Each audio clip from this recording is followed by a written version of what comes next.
I never imagined my dad would be in court alone, but my voice changed everything.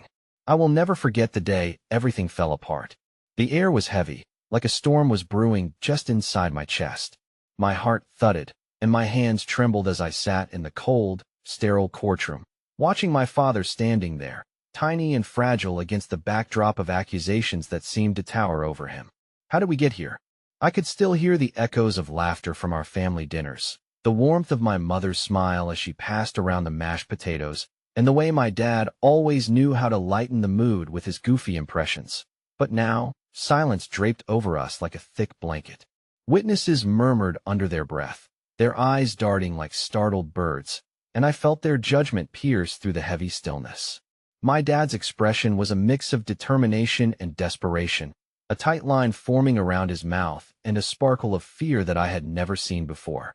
It gnawed at my insides, a feeling so raw that I could taste it. Tears threatened to spill down my cheeks, but I willed them away. Not now did I search the room for familiar faces.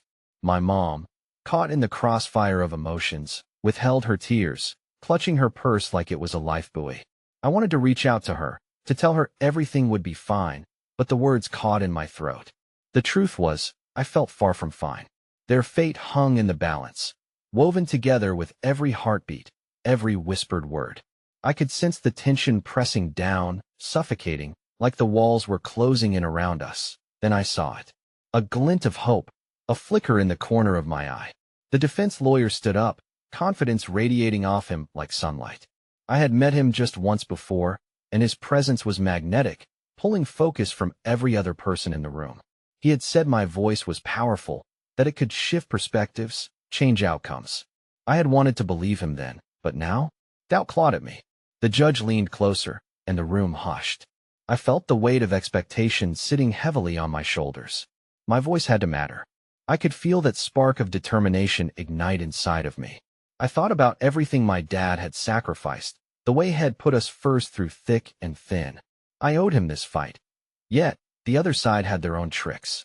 They'd revealed dark secrets, old wounds, twisted tales that painted my father as something he wasn't. Lies that echoed with ominous resonance, like shadows creeping across the floor. I was terrified. What if my voice wasn't enough? What if it only added fuel to the blaze? Suddenly, the doors burst open, and a figure strode in. The room shifted, murmurs ricocheting against the walls like a sudden gust of wind. My heart sank. It was someone I never expected to see, someone whose presence could unravel everything we thought we were holding together. In that moment, I knew everything was about to change. Would my voice be powerful enough? Or would it all come crashing down? I didn't know, but I felt my pulse racing, electricity filling the air. Hey, before we continue with this amazing story, I need to give you an important heads up. Many subscribers have reported that YouTube unsubscribed them without warning. Take a quick second to check the red button below to make sure you're still subscribed to the channel. I'd hate for you to miss any of the exclusive content coming soon. And while you're there, smash that like button, it really helps me out with the algorithm. Oh, and tell me in the comments, which city are you watching from? I love getting to know every amazing person who's part of this community. Your participation makes all the difference. Let's connect. The courtroom felt like it was holding its breath. My eyes struggled to focus on the new figure standing in the doorway. It was Aunt Janet, my dad's younger sister, the one who'd left the family gatherings long ago. Her laugh, now just an echo of memories. She walked in with poise, but I could see the fear behind her bright eyes, the uncertainty that had twisted her features into something unrecognizable. Janet? My father's voice was barely audible, but it sliced through the quiet like a knife. The murmur in the courtroom shifted, curiosity igniting like a match against the oil of our desperation. Her gaze swept the room, landing on my father, then darting to my mother, who remained frozen in her seat, betrayed by the earlier flicker of hope I had spotted. I didn't know, Janet whispered, barely above a breath. What are you doing here? My dad's hand trembled slightly as he braced against the table. You said you wouldn't come back, did I? I had to, she stammered, a tremor in her voice that mirrored my own internal chaos. I've been watching from a distance, but when I heard, I couldn't stay away anymore. You need someone to stand for you. Stand for me? The words dripped from his mouth, heavy with incredulity. You think I need you? You turned your back on us when it mattered most. I swallowed the sharp words that clawed at my throat. This was not a moment for anger. Yet I felt it, coiling tightly within me, like a spring ready to unravel. I wanted them to remember who we were before the storm, before the accusations and betrayals forced us into these suffocating roles. The trial continued, and Aunt Janet nervously pulled together her thoughts. But her presence threw our dynamics into turmoil. She had long been the black sheep, whispered about in corners during family gatherings, her choices living like albatrosses around our necks. Now, she was here, reclaiming her place, and it felt like a sudden flood that mixed hope and dread in equal measure. The defense lawyer stood again, an amused smirk flashing across his face as he watched the scene unfold. "Your Honor, I'd like to call a rebuttal witness to the stand," he said, and my heart raced. This was it. This was the moment my father needed someone on his side more than ever. "Let's continue," the judge replied, his voice an anchor against the tidal waves of emotion swirling around us. Aunt Janet moved toward the witness stand, and my heart surged. I was desperate to hear her words, but dread heaved within me like a storm-ready swell. What if she had come to speak against my father? After everything, could I trust her to stand for Heimer for herself? As she took her seat, her hands trembled, resting on the edge of the podium, fingers clutching at invisibilities as though she could draw strength from them. "I'm here to speak the truth about my brother," she began, her voice wavering but strong. "He was never what the testimonies claimed. He is not the monster they painted him to be." Looking at my dad, I saw the glimmer of something in his eyes: relief, maybe? Hope. My mind raced with possibilities. I could feel the balance of the moment shifting, the tension in the room curling around us like a cloud of static, waiting for a spark. Yet as Aunt Janet spoke more about the past, recounting memories I had forgotten and truths buried under layers of resentment, I felt the old wounds reopening within our family. It dug up memories of childhood laughter, whispered promises, and the autumn days spent in her backyard, where the biggest decision was what color of crayon to use. But deeper under that nostalgia was the betrayal, the reasons she distanced herself, leaving just shards of broken trust. "What about the time you left us?" My voice, unexpected and sudden, rang out, resonating against the hushed room. "What about the choices you made that cut us apart?" I wasn't prepared to feel the weight of my fears slipping past my defenses, but there they were, crashing into the air. Janet paused, a fissure of hurt crossing her face. "I made choices I thought were right for me, but I see now it was wrong. I was selfish. But, am here now selfish?" My voice launched again with anger, feeling the frustration bubble within me. "You don't get to say you are here for him after abandoning us." The room was shaking under the rawness of our emotions. The atmosphere was electric as judgment was hurled from one side of the courtroom to the other, creating a tempest of unresolved pain and lingering hope. In the cacophony of voices of battle, not just between truths, but also between hearts, I felt a tug on my own emotions, as if they were unraveling across the floor with every word. The judge stood to regain order. "Enough," he thundered, making the audience cling to the edges of their chairs. As the clamor quieted, I felt my heart racing. I had dared to challenge Janet, terrified of the accusations she might return with. What was my voice becoming? The very thing I was fighting for seemed to be bringing more chaos than clarity. And just then, with the silence hanging in the air, I found a piece of paper tucked away in my jacket pocket, me notes from the previous night, my thoughts about the fight still ahead. My heart sank as I slid my gaze toward the door, where I knew opportunities and resolution awaited but felt out of reach. The courtroom shifted again, and through the weight of grief and conflict, I knew I was standing on the edge of a deeper unraveling. The truth was about to unfold, and within those moments hung the chance for redemption or disaster. I could sense the oncoming storm, and the enormity of our tangled webs threatened to swallow us whole. As I looked back at my dad, his eyes caught mine, and I could see in them a mixture of fear and hope, a silent plea for strength. Yet, as I took a deep breath to gather my thoughts, the door swung open once more. This time, a figure I had never expected stepped inside, and the room fell into silence once again. My heart dropped, the sudden presence a dark reminder that no matter what was said, the fight ahead was never truly over. The figure that stepped through the door was a tall woman with familiar features, the sharpness of her jawline, and the fall of her dark hair. It took me a moment to register who she was, leaving me slack-jawed in stunned silence. Amy, estranged sister, stood there, the last person I imagined would walk into this battlefield. Our mother, who had always held our futures in a delicate balance, was nowhere to be seen. This was the first time I had glimpsed Amanda in years, but it felt like an eternity chiseled away by time and resentment. "Mandy," I whispered, my heart racing. The reactions in the room were palpable, a wave of whispers coursing through the crowd. I could see Aunt Janet's impossible joy quickly mingling with confusion, and my father's face twisted in disbelief as if he had been doused in cold water. Amanda's eyes narrowed as they scanned the room, landing finally on our father, whose high hopes were suddenly burdened by the tension in her presence. "What are you doing here?" His voice trembled, laced with disbelief. "How dare you show up now, of all times?" "I came to help," Amanda replied, her voice steady, if not masked by an edge of defiance. "I heard everything. I couldn't let you fight this battle alone." Even though some part of me cheered this unexpected solidarity, the old wounds flared up, raw and burning. The gap between us had created so much pain, and now here she stood, trying to weave ties that had long since frayed. "Help," I echoed bitterly. "You turned your back on us. Do you even have the right to say that?" "I know I shouldn't have left," she said, advancing toward our father, her hands raised defensively. "But I'm back now, and I want to do better. For you both." Her gaze drifted to me, almost pleading for understanding, as though she wanted to bridge that chasm but didn't know how better. "Do you think you can just walk back and like nothing happened?" My words cut through the air like a lash. "You disappeared right when we needed you most, and now you want to salvage everything with a few good intentions?" I was scared. We all were. She shot back, her voice holding its own vulnerability. It was easier to hide than to face the truth. But I regret that choice every single day.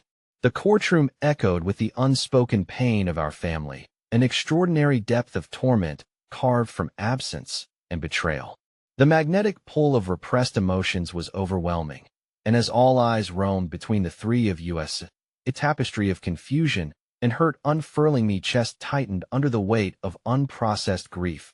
Before I could silence my thoughts, tears brimmed in my eyes, and I turned away, feeling nauseous from the chaos. I was deeply trapped between anger and an unsettling glimmer of hope, as if I had been lost at sea, only now allowed to tread water. "Your Honor," Amanda suddenly broke the silence, her tone shifting from a desperate plea to a fierce declaration.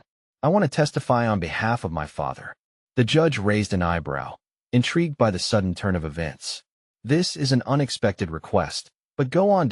In that moment, I felt the room shift with tension, every head turning toward us, all hope hanging on the precipice of her words. "There has been so much said about my father, comments that strip away his humanity, as if he is a casualty in this battle." She paused, gathering emotion like a storm brewing. "I want to remind the court of who he really is. I want the truth to rise above the lies." Even so, doubt coursed through me. I wanted to believe Amanda, but the walls of our separation felt more substantial now than ever. Still, I caught a glimpse of my father's vulnerability as he appeared to be wrestling with his feelings, anguish and hope entwined in a chaotic dance that I remember the times he stayed up with me during those sleepless nights. Amanda continued, her voice trembling yet unwavering. "His laughter, the way he gave us the freedom to find ourselves even when he was lost. This trial may attempt to paint a picture of him as a monster, but I assure you he has only tried to be the best father he could be." As I watched her speak, a small spark ignited within me, a flicker of warmth amidst the coldness that had drifted into our family. What had begun as a tumult of anger twisted into something tender, a yearning to remember what we had lost. But before my heart could latch on to this moment of hope, I felt a pulse of dread when I recalled the incriminating evidence lurking in the shadows of the trial. The very accusations that had brought us here, with my father perched on the precipice of shame, reminded me that truths, even when beautifully articulated, could twist into knives aimed to cut deeper. With a sudden rustle near the door, my eyes darted to the side, where a man entered, someone I recognized, but could scarcely believe would be here. A former colleague of my father's, who had left under circumstances whispered about in our family. His presence sent shockwaves of concern rippling through the courtroom. I could sense that this would add more weight to everything already hanging in the balance that I took a shaky breath, bewilderment clawing at my chest. What truth could he possibly hold? The very thought filled me with dread, setting my heart at war with itself, hope battling against unrelenting fear. As we awaited the unfolding of more revelations, I felt as if the ground beneath me was shifting, the courtroom now a precarious cliff where I stood, teetering between what used to be and what was to come. I glanced toward my sister, my father, and the man entering the fray, each face reflecting a new layer of turmoil and uncertainty. I knew we were on the brink of something seismic, something that could change everything we thought we knew. The tension was heavy, wrapping around us like a shroud as the former colleague made his way across the courtroom. Each step he took felt like a beat in a grim symphony, foreshadowing the chaos that could erupt with his arrival. I could see Amanda's sudden unease mirrored in my father's rigid posture, the smiles we dared to muster now replaced by a smudge of foreboding etched deep into our features. "Peter," Amanda whispered, glancing at me with a mix of confusion and anxiety. "Do you think he's here too?" "Probably." I managed my throat tight. I couldn't finish the thought. We all knew he was an uninvited harbinger of trouble. The chatter in the courtroom hushed, turning into a suffocating silence as the man approached the judge, nodding his head as if to acknowledge the gravity of the situation. His presence was unnaturally calm, a clear contrast to the turmoil we were engulfed in. My mind raced as I desperately pieced together fragments of conversations I'd overheard in the past about him, rumors of cover-ups, guilt, and doubt. The judge lowered his gavel, ready to instill order, but it felt as though we were on the brink of a storm, each of us anticipating the fallout.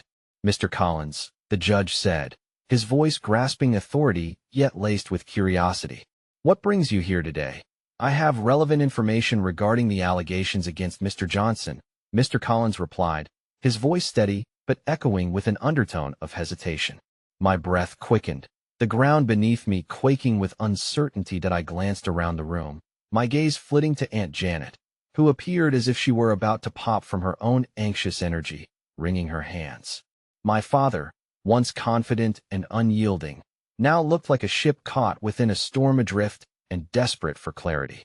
And Amanda, I could see the looming question in her eyes. Would this revelation tear our fragile alliance apart before it even had a chance to solidify? "Please, be concise," the judge prompted, his patience thinning. Mr. Collins took a deep breath, and though he started speaking, the world around us felt muted, as time stretched into a painful expanse of silence. "There are matters that have not been disclosed, including conversations I had with Mr. Johnson during my tenure at the firm. Conversations that might shed light on the events leading to this trial." "What kind of conversations?" Amanda shot, her voice a mix of apprehension and defiance as she stepped forward, bearing the brunt of the weight of the moment. He hesitated, glancing toward my father, who remained frozen in an unsettling shroud of vulnerability. I witnessed a moment of pressure that forced Mr. Johnson into a decision he was unwilling to make. With those words, I felt a crack in the facade of our courtroom standoff, like an ember of hope struggling against the cold air of doubt. "What decision?" I demanded, my voice breaking through the chaos of thoughts swirling in my mind. Would this be the pivotal moment that pulled my father back into the light? "Ethical choices," Mr. Collins continued. "I never meant for it to go this far. I know that he didn't either. But there were influences, powerful people who swayed his path. I could either stand by and stay silent or speak up." And his voice trailed off, overtaken by the puncturing silence that had invaded the space. My heart pounded against my ribs. Was this the beginnings of defense for my father? Was there a narrative that could reclaim the man I had grown up loving? I could already sense Amanda at my side, her grip tightening on my arm, the shared strength both comforting and unnerving. "Mr. Collins, are you suggesting that my father was coerced into actions he did not wish to take?" I asked, cautiously, skepticism stung with a pinch of vulnerability. "Yes," he nodded, the truth crashing down like waves against a cliff. "The accusations, while crafted to implicate him directly, are built on manipulations that go far beyond what you all are addressing in this courtroom." The words echoed, propelling me to revisit every painful moment of doubt surrounding my father. I could almost sense the chains that had bound him, links of guilt and shame, tightening around our family, clenching our hearts in a vice grip of disbelief. But as he spoke, the bitter taste of hope began to uncoil itself from the recesses of my mind. What if Mr. Collins was telling the truth? What if the revelations he brought to light could eradicate years of misconceptions? Before I could grasp the fleeting visibility of a path toward salvation, there was another flourish at the door, and I turned as a new figure emerged, a stranger, face hidden behind dark sunglasses, who drew an immediate murmur of uneasiness from the crowd. "Is there a problem?" The judge's voice sounded underlined with concern, though a tinge of annoyance lurked beneath. "I think there is," the newcomer announced, pushing away the door as if casting shadows across the courtroom floor. "I believe I can corroborate Mr. Collins's story." The courtroom plunged back into a heavy silence, my heart thudding wildly as my mind screamed for clarification. Who was this person, and what were they about to unveil? I glanced over at Amanda and my father, their faces painted in equal strokes of confusion and concern. With a singular glance, I could see our shared fears clawing their way back, tightening around our throats. This revelation might lead to salvation, or it might rip apart the fragile unity we had barely stitched together. The tension crackled in the air, each breath laden with the weight of unspoken truths that could obliterate or uplift everything we held dear. I suddenly understood we were suspended between the world we knew and the realizations that threatened to redefine us, waiting for the storm to settle or break anew. The atmosphere in the courtroom grew more charged with each second that stretched painfully into an eternity.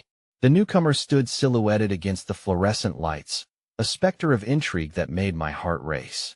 There was a magnetism in the way they carried themselves, a quiet confidence that both terrified and fascinated me. "Please, state your name for the record," the judge urged, not bothering to conceal his irritation at the continued disruptions. "Juliet Thomas," she replied, her voice smooth yet firm, as if she had rehearsed this moment 100 times over. "And what I have to say today is essential for this trial." My mind raced as I tried to process the implications. Did Amanda's grip tighten around my arm? I could hardly tell. My pulse thudded in my ears, drowning out the world momentarily. Every nuanced detail, the scratch on the floor, the creak of the judge's gavel, the shuffling of papers was eclipsed by the torrent of thoughts swirling in my mind. "Proceed," the judge commanded, albeit reluctantly, as he leaned forward, both irritated and intrigued.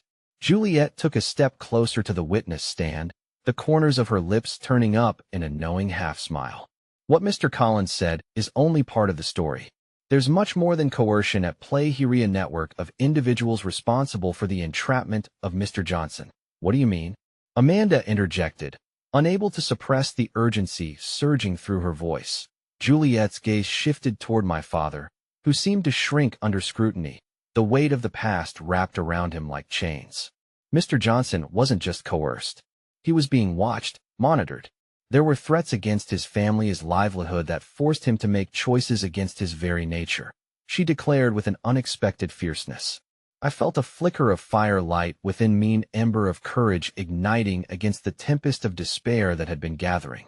The canvas of my father's life was more complex than I had ever imagined, its hues blending into shades of gray that obliterated the black and white narrative I'd clung to for so long. Somewhere in the cacophony of thoughts whirling around, a memory sparked, a fragment of a day when my father had rushed home, breathless and with eyes wide, as if searching for a way to escape. I remembered a time when shadows loomed over our family and secrets slithered through hushed conversations. Now, it felt like half of my father had been missing, a man of honor caught in a web of silent forces. "And you can prove this?" the judge pressed, breaking the spell of gravity that had bound us in place. Juliet cast a glance back, revealing a piece of paper clasped in her hands. "I can," she responded, unfurling the page into the open air, the echo of the rustle barely breaking the silence. "These are records, communications that paint a clearer picture of Mr. Johnson's situation. Messages exchanged, threats made, there's a trail if you know where to look." The room erupted into a symphony of gasps and murmurs. Amanda's eyes locked onto mine. Was this a chance, or were we being misled further down a path of uncertainty? My chest tightened as the knot of hope and fear battled for dominance. But then the judge interrupted, his brow furrowed. While this is certainly intriguing, I must ask you to submit this evidence properly for the court's examination tomorrow. Is that understood, Miss Thomas? Of course, Your Honor, she replied with a nod, her demeanor unwavering. As the judge banged his gavel once more, my heart sunk at the thought of waiting an entire night. A looming darkness smashed between the edges of our fragile optimism. There would be no resolution today, merely more questions swirling in the fog of uncertainty. Peter, Amanda whispered, leaning in closer, her voice soft but laced with tension. What if this proves to be nothing? What if it just complicates things even further? I wished I had the answer, but the truth was, I didn't know. It's a chance we have to take, isn't it? We can't go back to what we had. A flicker of understanding passed between us, a shared resolve amidst the turmoil. The uncertainty still hung thick in the air, but there was something in what Juliet had revealed, a thread of possibility, a shard of hope that pierced through the oppressive weight of despair. As the courtroom session drew to a close, I caught sight of my father's weary frame, the weariness of a man trapped between his past and future, reflecting in his eyes. I felt a profound yearning to ask him about Juliet's revelations, to pull him back from the edges of this darkness, but I knew the answers weren't simple. Just then, as I started to rise from my seat, a voice echoed in the back of my mind, perhaps my own, or maybe the remnants of a dream I once had. What if there is more to his story than any of us could comprehend? And that thought lingered, while the courtroom emptied, leaving behind a lingering tension that felt heavier than what had come before.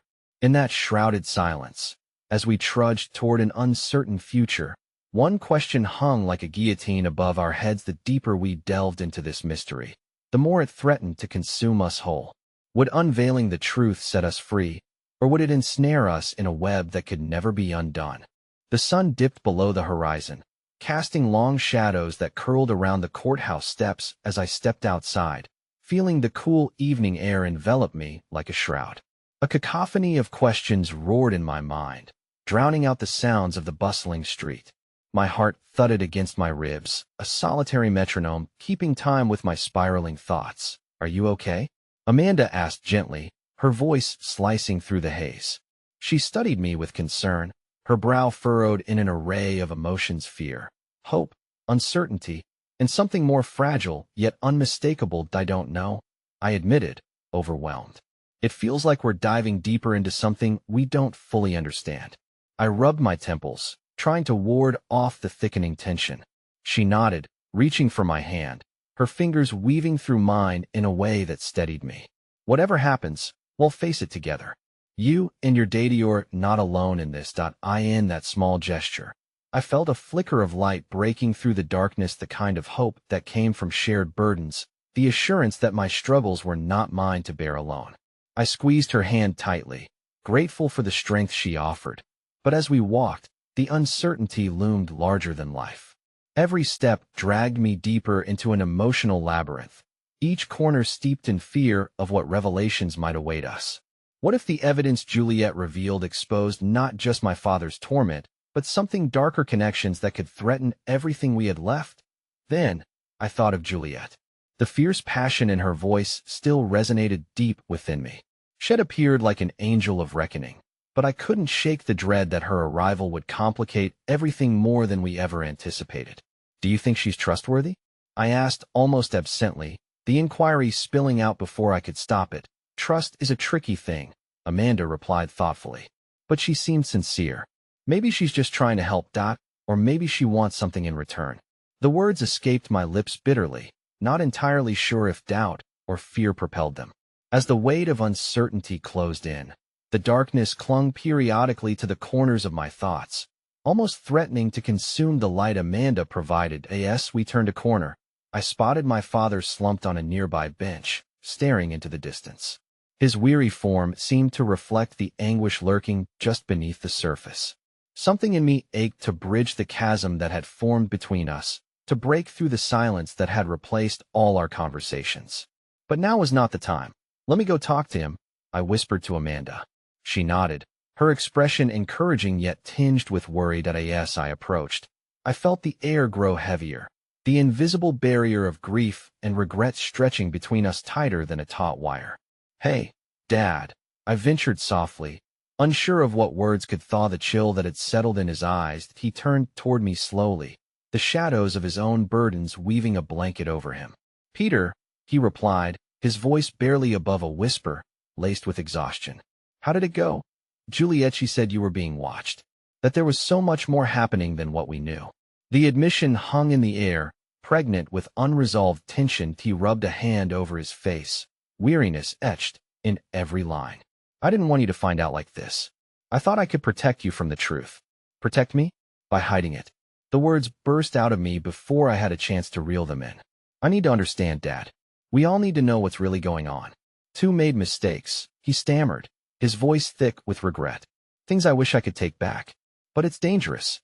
You get too close, and it might cost you everything, or it could set us free." I countered, the fire of determination sparking again within me. "What if confronting this head-on is the only way to save you?" For a moment, the truth flickered in his eyes as if my words clawed towards a sliver of hope buried deep within his despair. But then the darkness reclaimed its hold, and he shook his head. "You don't know what you're asking for." Just then, a rustle behind us caught my attention. I turned to see Juliet standing a few paces away, her figure framed by the sinking sun. An unreadable expression colored her face, but I noticed something tentative in the way she watched us. Was it worry, or a hint of compassion? "Peter," she called gently, her voice barely rising beyond the gentle hum of the street. "We need to talk." A thrill of dread raced down my spine. What now? The edges of my mind frayed further, thoughts spiraling together in a cacophony of possibilities. "What is it?" I asked, a thread of tension pulling taut between us. "I found something else," she replied, her tone grave. "Something that could change everything about your father, about me, and about the reasons behind Mr. Johnson's actions." The night felt as if it were closing in around us, shrouding that moment in an ominous cloak. As her words hung in the air, everything I had come to believe wavered at the precipice of an unseen abyss, the promise of truth lying beyond, but with a price I couldn't begin to comprehend. And in the flickering shadows cast by the streetlights, all I could think was, what if this revelation splintered our fragile hope instead of restoring it? Would we escape the darkness, or would it drown us whole? The gravity of Juliet's words wrapped around us, a suffocating embrace that made my heart pound. Here we stood, three souls caught in the web of past mistakes and present fears. All my previous questions swirled back, amplifying the uncertainties that had become my life's rearview mirror. Could I brave this unknown path ahead, knowing what was at stake? "Juliet, what do you mean?" I steeled myself against the impending storm, scanning her face for clarity. "What did you find out?" She glanced over her shoulder, as if the shadows themselves had ears. "Let's not," she hesitated, taking a shaky breath. "It's not safe to discuss this here. We need to go somewhere private." My father's expression darkened. I could see the storm brewing behind his tired eyes. "You shouldn't be involved in this, Juliet," he said, his voice fierce yet brimming with a tinge of desperation. "You don't understand what you're getting into. Don't you think I do want to know?" She shot back, her resolve fueling the flicker of fire I glimpsed earlier. "You think I haven't felt the weight of my family's secrets? Believe me, I've suffered too. But I want back down now, not when there are lives at stake." That I hadn't expected this side of Hera, fierce protector willing to face the thunder. "Juliet, I'm going with you," she interjected, asserting herself so powerfully that I almost felt compelled to nod in agreement. "Fine," my father relented, the fight draining from his voice like air escaping a punctured tire. "But if you think you can carry this burden, you may just be digging your own grave." The words hung heavy between us, but a flicker of solidarity ignited in my chest. "We need to face whatever it is together, Dad. If we avoid it, it'll only spiral further out of control." As we walked, the streets echoed our own mounting dread, the gathering darkness aligning with the storm brewing in our hearts. I felt each step burdened with the weight of our shared history, a conundrum of truths we had yet to unravel. But then, a small voice momentarily cut through the tension. A little girl danced by, clutching a colorful balloon, her laughter ringing like bells. For just a moment, it reminded me of simpler times, before the weight of complications pulled me down. "Look, Dad," she exclaimed, clutching her balloon tightly. "I'm going to fly away with the birds." "Let's hope she does," I said on impulse, hoping it would coax a smile from him. But the corner of his mouth barely twitched, and I felt that flicker of hope dim in a house made of doubt. We could use a bit of flying away ourselves. Amanda chimed as she joined us, her presence wrapping around me like a warm scarf against the coolness of the impending night. The intensity of our situation felt like boiling water, about to spill over. "Are you still sure about this, Juliet?" I asked as we turned into a secluded park. "Once we sift through this, there will be no going back." "I've never been more certain," she replied steadily, her eyes blazing with an intensity akin to a storm breaking through clouds. "It's time to expose the secrets that linger in the dark." That we gathered in the park, the playground eerily still, the moonlit glow casting ghostly shadows around us. Seated on a bench, we formed a small circle, a makeshift family bound by a quest for truth. "It all started with Mr. Johnson," Juliet began, her voice a steady anchor amid the chaos. "But there are layers interwoven into a bigger picture: money, debts, things I couldn't comprehend as a child when it all unfolded. It's more than just your father being watched." A chill ran down my spine as she continued to unravel the threads. "I discovered hidden connections between my family and yours, deals that have festered for too long. There are forces at play that would do anything to keep this buried." My heart raced as the implications hammered home. "What do you mean? Are we in danger?" "Danger is the least of our worries," she said, confirming my deepest fears. "Your father and you are at the center of it all. It's bigger than revenge. It's about control." My father's expression turned grim, the stark reality settling in. "Juliet, what you're saying, it could mean they'll come after us. Me especially. This isn't just gossip. It's a warning." Before I could respond, Amanda's phone buzzed violently in her pocket, breaking the tense silence. She produced it from her jeans, her expression shifting from curiosity to panic.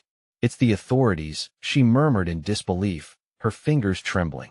"I was supposed to meet Detective Harris today." At that moment, a piercing siren echoed through the park, the wailing sound lingering like a threat promising the intrusion of chaos.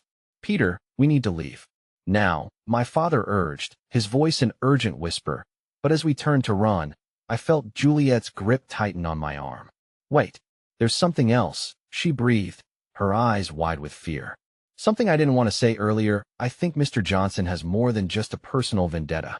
I found links to, but before she could finish, the headlights of a police cruiser pierced through the gloom of the night, illuminating our small circle.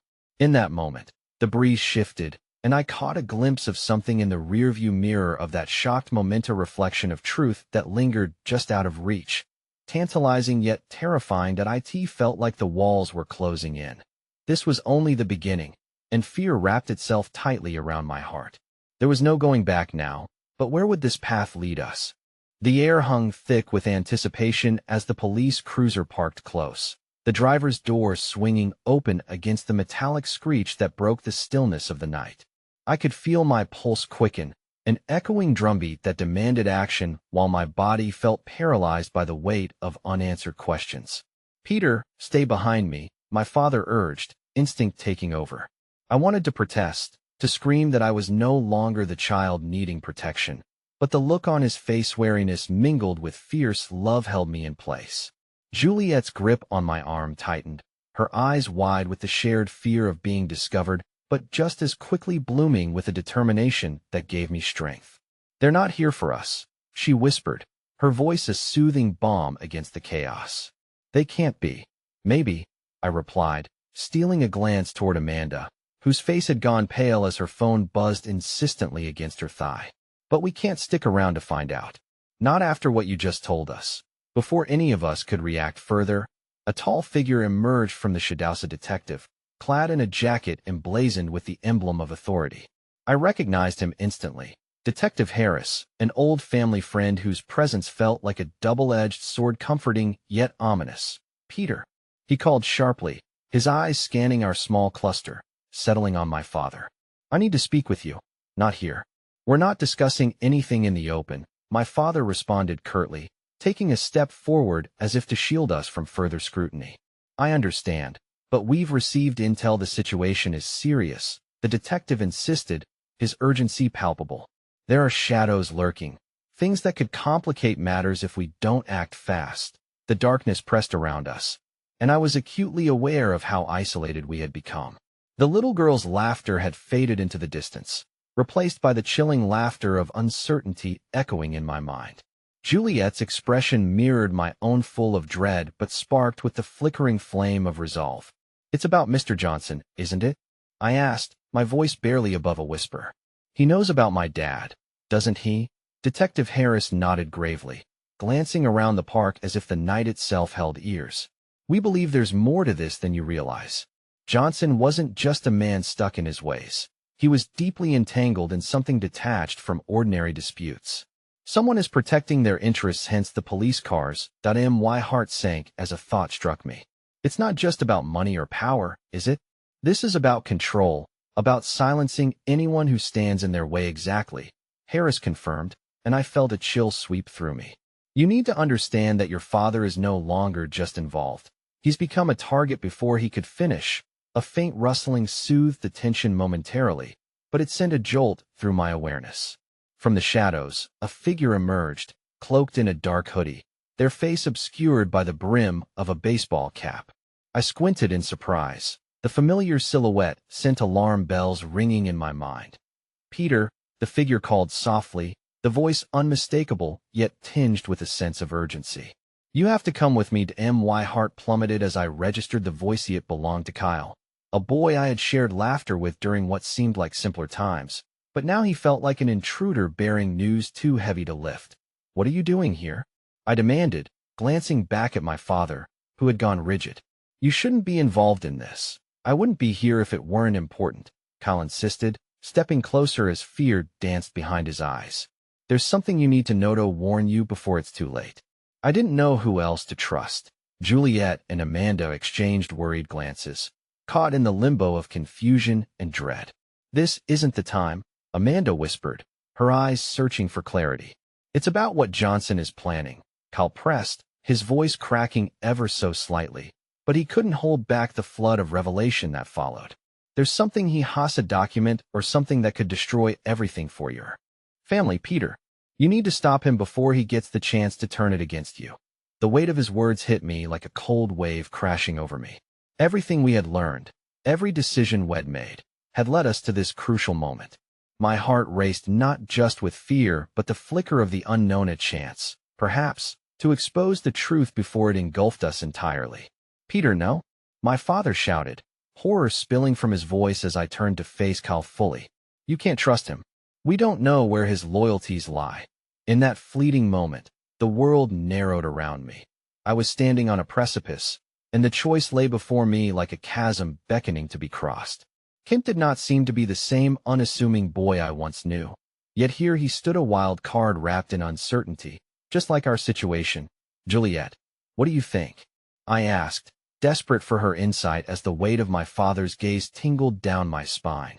She stepped forward, eyes locked onto mine with unwavering strength. "I think he's right. We need to unveil whatever Johnson is planning, and Kyle's already here, which means he believes it's essential."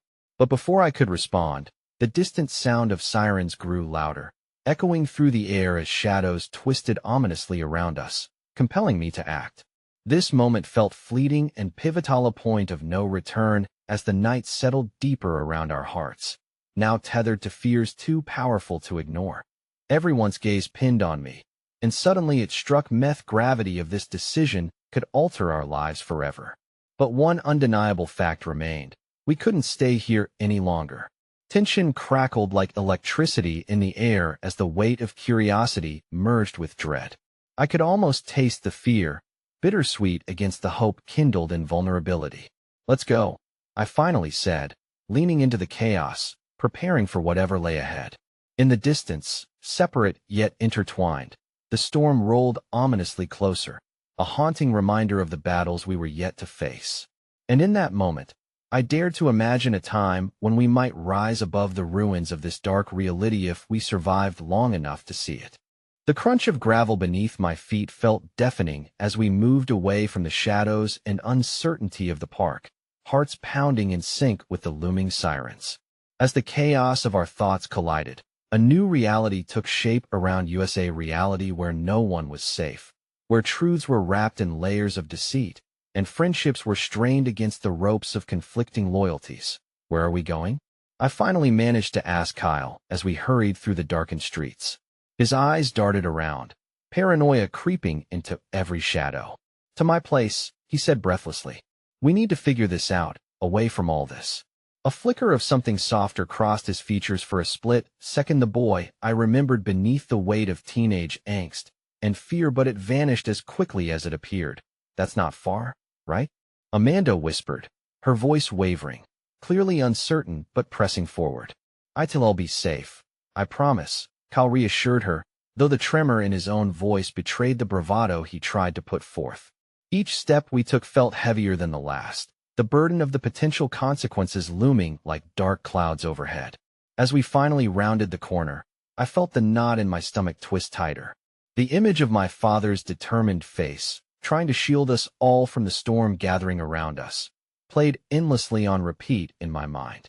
Today had crushed my naive idea that our lives were ours to control. We slipped into Kyle's house, a modest two-story with the kind of warm glow that felt inviting, even though the chill of anxiety settled in my bones. He motioned for us to follow him into the living room, a small yet cozy space featuring well-worn couches and an old television that flickered softly in the corner. Okay, let's talk, Kyle declared, his voice steadying as he pulled out a laptop, connecting it to a screen mounted on the wall. I have a theory about Johnson's document. My uncle works for him, and I overheard something in passing about a deal gone wrong. Johnson is desperate. Juju and Amanda leaned in closer, their breaths syncopated, while I felt something stir within me, an ember of hope igniting in the pit of my stomach. What kind of deal? I pressed, noting the tension coiling tighter with every minute that ticked by. Kyle pulled a document from a folder beside the laptop, eyes alight with apprehension as he pointed at the screen. He was supposed to acquire property, something tied to your family's company, I think. If he doesn't pull it off, it could cost him not just money, but respect and power. He could come after your dad. I can't believe he would. I started, my voice faltering as realization washed over me like icy water. If Johnson is willing to go this far, it's more than just a business deal. He wants to ruin us, destroy everything my father has built. This is personal. Juliet's fingers entwined with mine, grounding me as panic seeped beneath my skin. Do we have to confront him? She whispered. It feels like playing with fire, Peter. No. Kyle's voice was urgent. We can't confront him blindly. We need to gather more information. If we don't know what we're dealing with, it could backfire. We have to be smart about this. I felt torn, the walls closing in as I weighed my options. But if we wait too long, he may strike before we're ready. My dad'll face him alone, without the resources, without the experience. And if he loses, tears threatened to spill as helplessness washed over me, a tidal wave of despair crashing down. I can't let that happen. My voice cracked, the weight of being the protector I never felt ready to be falling heavy on my shoulders. Then let's take action, Juliet said, squeezing my hand tighter. If we can find the document, it could change everything. We could leverage it against him. But just as I began to think of a plan, a sudden noise cut through the tension-heavy footsteps, already moving closer, a series of knocks that sent chills prickling down my spine. Who could that be? Amanda gasped, her eyes wide with alarm. The room went deathly quiet, the laptop's glow illuminating faces frozen in fear. Kyle's face paled as he glanced toward the front door, his mind racing. A sense of foreboding loomed in the air. It might be my dad. He gets home around this time. What if it's someone else? I asked, panic threading through me like a live wire. What if it's Johnson's men? The realization struck like lightning, electrifying our already frayed nerves. Without thinking, I snatched the document from his hands, pushing Kyle and the girls toward the back door. We have to go. Now. Suddenly, we were off, hearts pounding, breathless as we hurried through the dim hallway toward the rear exit, desperation nudging us forward. As we stumbled into the backyard, my mind raced with the shifting intensity of our choices. This was a moment of decision, and every heartbeat echoed a promise. We would uncover the truth, even if it meant risking everything. Just then, a figure emerged at the edge of the yard, silhouetted against the home's dim lights. I squinted into the shadow, muscles tensing of their own accord. The figure stepped into the light, revealing a face that sent shockwaves of disbelief surging through Mimi. Mother, her expression taut, eyes shimmering with a mixture of resolve and regret.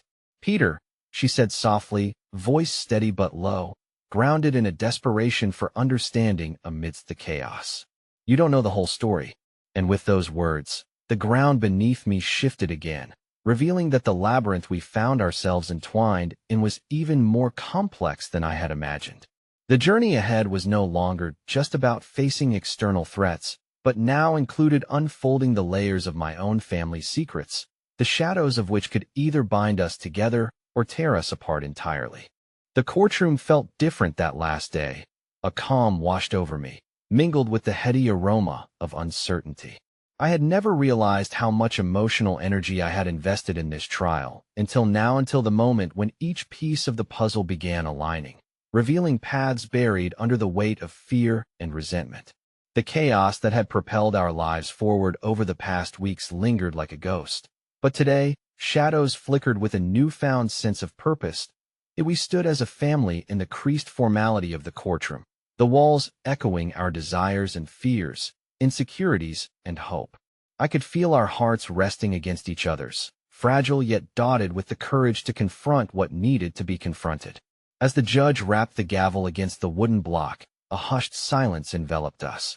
I recalled what my mother had told me just days prior about the power of the truth. It could cut deeper than any lie, a potent force that could bring even the fiercest storms to stillness.